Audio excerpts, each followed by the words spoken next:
guys, welcome back to Logic Industries. Long time, I know. Been several months without a video, but I have a good excuse. I have been working on this CS12-80 80% combat shotgun. We're going to be selling the receiver sets for this. 80% complete condition. You finish it. Uses Mossberg 500 action parts, AR-15 controls, fire control group, pistol grip, buttstock. Let me bring you in closer here so you can have a look at it, how it all works. Okay guys, you can see we're in close here now. I just want to point out first of all that all of this engraving will not be included on the production version. That's strictly there for advertising purposes on the prototypes. The only engraving at all on the production versions will be the little S and F here on both sides of the lower for safe and fire. Disregard my stereo knob here. Like I said, that's not how it's going to be made in the on the production models. The prototype, I just had to come up with something on the fly, and that's what I had. So we got a stereo knob here. It'll be shorter and all one piece for the production version. Probably made out of tool steel. As you can see, the bolt lock here, it push up to disengage, comes back down with spring force, locks the action closed. Disengages on its own when you pull the trigger just like normal. These are your takedown pins. They're two-piece, they come apart, you pull them out, and then the receiver splits into two pieces so you can disassemble it for field stripping, cleaning, assembly, etc. Standard mill 1913 Picatinny style rail on top. That will come finished on the production versions as well. This bolt stop or bolt lock is ambidextrous. If you pull the lower out, there's a set screw from the top that holds it on the inside. You loosen this set screw, pull the pin out, insert it from the other side. There's an identical hole on the other side. So if you're left-handed and you want the bolt lock to be on the other side, that's easily accomplished. Just a few seconds to change it over. As for what's left to finish, you can see how this assembly comes together. This is how you will receive the receivers. You can see this is completely solid here. That means there's two denial islands up in here that have to be removed before you can install any of the internals or even fit the lower receiver to the upper receiver. So as you can see there's quite a bit of material to remove, but it's easy machine work because it's just big chunks of metal to come out. The lower receiver is the same way.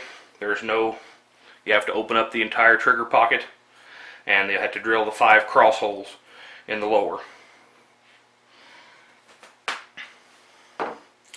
You'll also have to ream the 2 takeout or takedown pin holes to the proper size before assembly as well, because we use these as locating pins during production. And of course, when you go to finish these, you'll take out the 3 socket head cap screws and nuts that hold this thing together. And as you can see, well, maybe you can't see, it's hard to see. It's well machined there. You can see the parting line. This thing splits in half this direction, opens up, and you lay it open like a open face sandwich. And you do the machine work from here on both sides, and then you put it back together. It's much easier to do it like that. Then you have short depths of cut with short tools that are much cheaper, much less likely to be broken, etc. Instead of having to stand it up like that and reach all the way down in there with a big long tool like you do for most AR-15 lowers. The lower receiver is the same way. There you can see this parting line a lot better on this one. Splits in half and you work from the inside out. The receiver will accept any AR-15 pistol grip, any mil-spec style fire control group. I will not guarantee that drop-in triggers like the Timiny's or there's probably 100 of them now, will have enough oomph to set off a shotgun shell, so I won't guarantee function with a drop-in trigger set. But any mil-spec style set will work just fine. Should work with any safety selector, either single side or ambidextrous. It'll accept, these are AR-15 buffer tube threads here, so it will take M4 adjustable like this with the block off plate, or you can use the A2 fixed buffer tube and a fixed stock and just delete the plate. Either way you want to do it, both styles should fit. I do know that the type that use the buttstock and the trigger or the pistol grip made together in one piece will not fit. They will not fit because the distance from the center line to where this all sits is slightly different on this than an AR-15. So when these two pieces are hooked together, like on a Hera stock, they won't fit this receiver set because this distance is slightly different than on an AR-15. It's just how things had to be. But that's the only stock that I know for sure won't fit. So what comes in the kit and how much does it cost? The kit that we sell is the upper and lower receiver, both unfinished. They will come with all the hardware, pins, takedown pins, etc., to hold our parts together. You will need to provide all of the stock Mossberg parts and the AR-15 parts that you want to use. There's many different choices. Use whatever you want to. The kit also comes with a replacement firing pin and firing pin return spring, which helps the kit to function properly. So you would need to pull the firing pin out of the stock bolt and replace it with the one we include in the kit. And that's pretty much it. We'll have the hardware, and like I say, and the bolt that holds the pistol grip on will come with the lower receiver, but you will need to supply all the fire control group parts, the springs, all that stuff. I would also recommend a extra power Wolf hammer spring.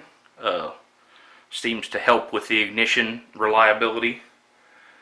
Shotgun shell primer ones are pretty hard to hit to go off, so that's a recommended addition as well. Okay, so what's it cost? The kit, upper, lower receivers, what parts are coming from us, and the jig plates is $450 plus shipping. We ship USPS priority mail with enough insurance to cover replacement or a refund if it goes missing. Here you see the tools that you'll need to finish your receiver set. 2 router bits and 3 drills. That's all you need. These both are 1/2 inch diameter, 1/4 inch shank, and they have a top bearing. And that's crucial. If it doesn't have a top bearing, it won't work with our jig. So keep that in mind if you're buying your own.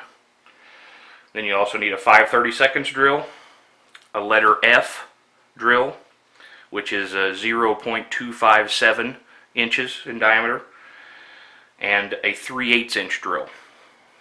And we sell all these as a package that you can purchase along with your receiver set.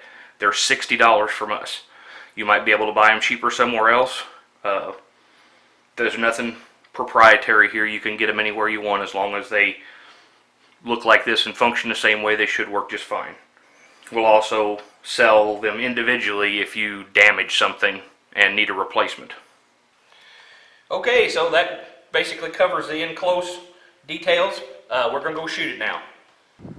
We're ready to go now, guys. 7 in the tube. Let's see what happens.